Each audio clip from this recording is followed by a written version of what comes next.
Ever wish you could just build a little robot to do all your boring computer work for you? Well, guess what? You can. And today, we're going to figure out exactly how to do it. We've all been there, right? Someone signs up on your website and suddenly your life is just copy their name, switch apps, paste it in a spreadsheet, copy their email, switch apps, paste it into your mailing list. It is so boring. And honestly, it's the perfect job for a robot. And that's exactly what we're going to do. The tool we're going to use is called n8n. Think of it as a way to connect all your different apps so they can talk to each other and do all that tedious work for you automatically. Now, honestly, the best way to get your head around n8n is to picture a giant box of digital Legos. You get all these cool, different pieces, and you get to snap them together to build pretty much anything you can imagine. So this is it, n8n. And just like Lego, it is all about building blocks. But here's the cool part. Instead of building castles or spaceships, you're building automations. You're taking the apps you use every day, like Gmail or Slack or Google Sheets, and snapping them together to tell them how to work with each other. You know when you finish your Lego creation, you have your masterpiece, right? Your model. Well, in n8n, your finished creation is called a workflow. A workflow is basically your finished robot.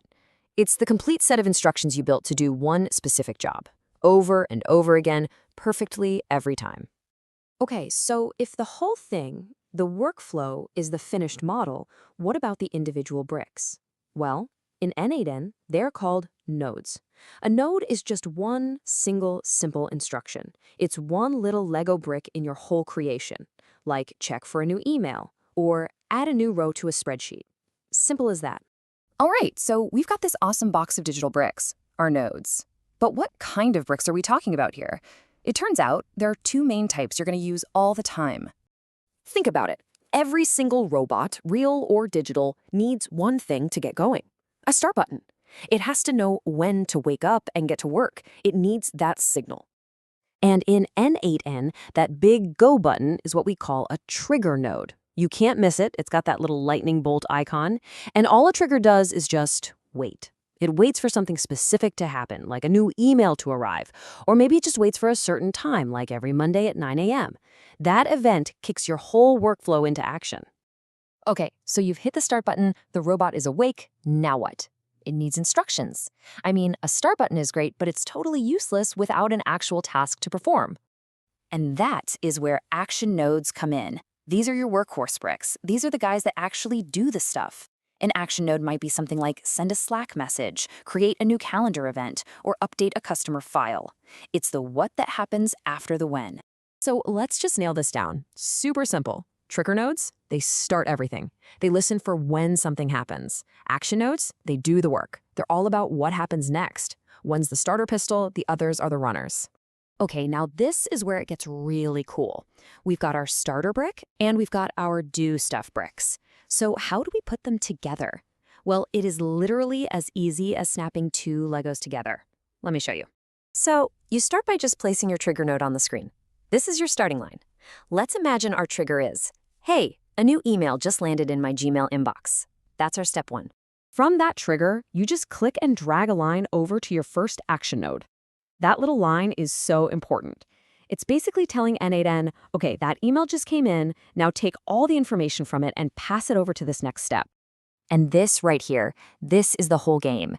You can create a whole chain of these things. It's like building an assembly line for your data. The trigger fires, sends the data to the first action, which does its thing, and then passes the result down the line to the next one and the next one. Okay, Siri time is over. Let's put this all together and build a real working robot that solves that exact annoying problem we talked about right at the beginning. So check this out. Step one, the trigger. A new person fills out your contact form. Boom, the robot wakes up. Step two, the first action. It automatically grabs their name and email. Step three, another action. It zips that info over and adds it to a Google Sheet. And for the grand finale, step four, our last action. It fires off a nice, personalized thank you email. Just like that. 4 little bricks, all snapped together, doing the job for you. So, remember that feeling, that copy, paste, just to get one person's information where it needs to go? Yeah, that feeling. Well, with the little robot we just designed, it's gone. Forever. The second they hit submit on that form, everything just happens. Instantly, the spreadsheet's updated, the email is sent, and you didn't have to do a thing. You've officially automated it right out of your life.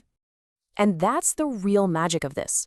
Once you start seeing things as these simple building blocks, triggers, and actions, you start seeing things you can automate everywhere. So I guess there's really only one question left. What are you going to automate first?